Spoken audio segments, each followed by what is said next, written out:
हमारे प्रभु एवं उद्धारकर्ता यीशु मसीह के सर्वश्रेष्ठ एवं अतुलनीय नाम में हिंदी अपम के सभी श्रोताओं का हार्दिक अभिनंदन। आज दिनांक 16 अगस्त दिन सोमवार सन 2021 का मनन के लिए पाठ। आज का शीर्षक है सिद्ध बनाया जाएगा।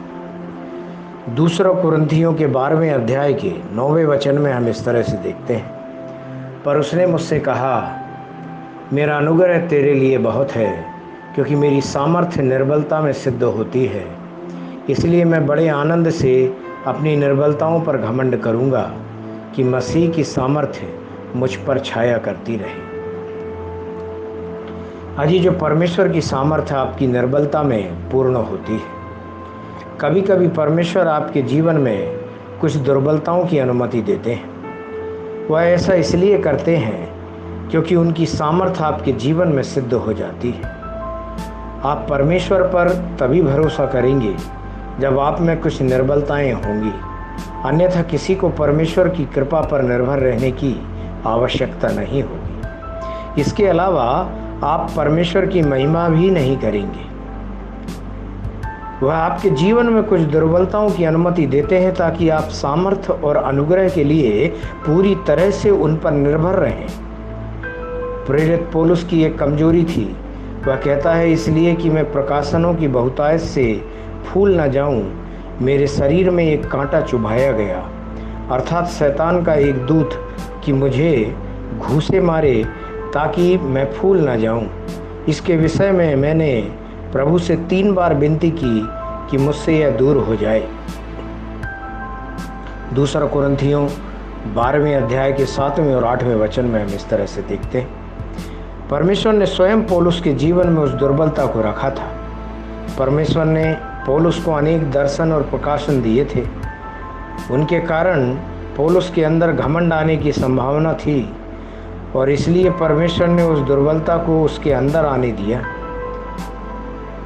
परमेश्वर के कहने के अनुसार जब ये दुर्बलताएं आप में होंगी तो आप में घमंड नहीं आएगा। आप विनम्र होंगे और मेरी ताकत पर भरोसा करेंगे।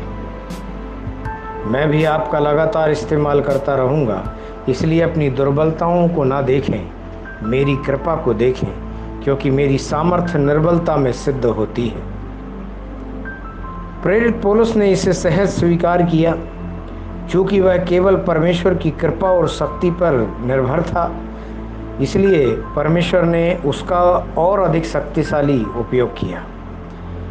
परमेश्वर के प्यारे बच्चों, आप अपनी कमजोरियों के विषय चिंतित ना हो।